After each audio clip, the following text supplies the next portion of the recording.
we're getting the best of both worlds because Right. we basically still got the X's on the coin, but also we have the downside risk is constantly being reduced each cycle. Right.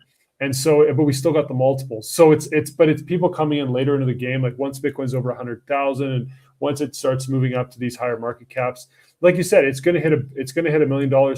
Imagine, I was thinking about this the other day. I'm like, imagine the psychological resistance there's going to be at 100K Bitcoin and $1 million Bitcoin.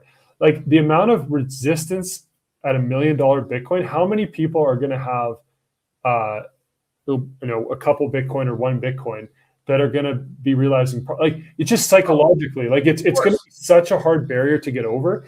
And like, for me, I mean, I'm going to hold Bitcoin long term. I'll hold some probably even longer term. But I mean, there's going to be people front running that million because the resistance, that there's such a resistance level. Like it's just going to be the most absurd psychological resistance level. It's unit bias. Break. It's $1 million.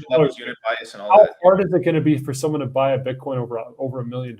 Like the people coming in, again, there'll be institutions that will allocate, but like all retail will be like completely priced out at that point. Like no one's going to buy like one Bitcoin at $1 million. I don't know. Things. No, there'll be rich people. Some. Like here's what I believe. Like, so you're right. I think we hit the million and it's gonna wake down just like that. It's gonna happen, right? And you'll even have some of this on Hex as well too. Like this like $1 and some change because it's just if there's $1, $1 million, it's the same. It's the same sort of like head rush, sort of like holy fuck, like oh my, look at all this shit, right? And it's easy math for people too because they know how many coins they have and they know it hits this price and sorry, keep going. Oh no, and then what's going to happen is eventually there's just going to be a slow pump to about what's going to happen is the psychological sort of thing won't happen until basically we start hitting like 1.8, 2.5 million, and then it's kind of gone. There won't be that psychological level anymore until it hits about, I would say, 10 million. If at that point, if we still hit $1.50 anymore.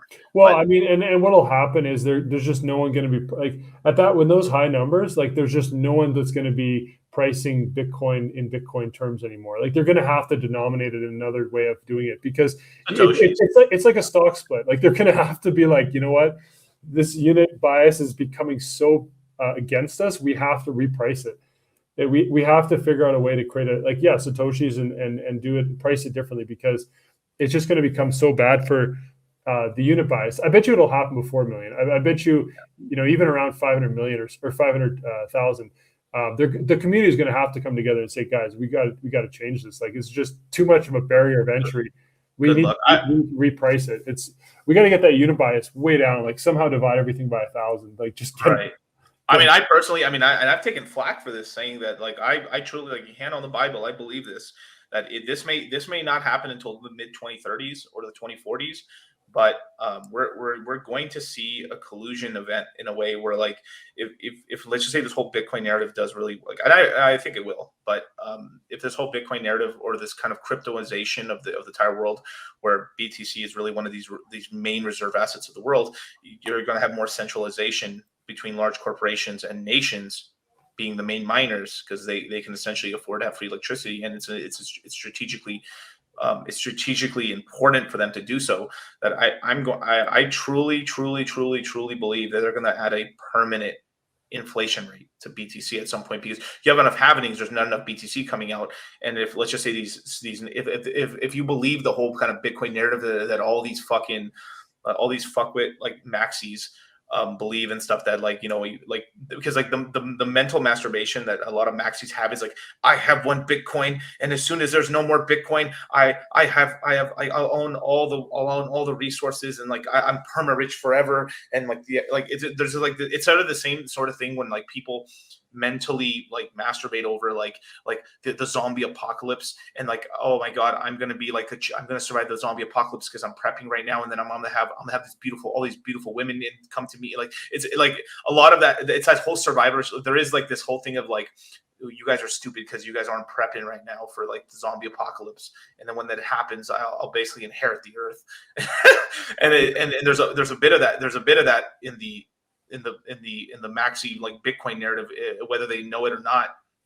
Yeah, I would agree. I would agree with that. And you know, and it's if that's going to happen, you still have militaries and you still have people, and if you know how people are, they're going to eventually push all people out and then control the mining, and then I think what they're going to do is a slow rug where like they're going to do this. They're going to say, hey, these Bitcoin have not moved. Oh yeah, I remember. Yeah. These Bitcoin have not moved in these many years. How about we just put them right on top? It's not going to be adding inflation or changing nothing Satoshi did. Hey, how about we just take the Bitcoin that haven't moved in like But 20 years? how can they actually? With the miners, you're saying? With the miners, yeah, it's consensus. They'll put it out there and they'll go for a vote, and then eventually they'll like, all right, it's agreed. We'll do it in 2 years.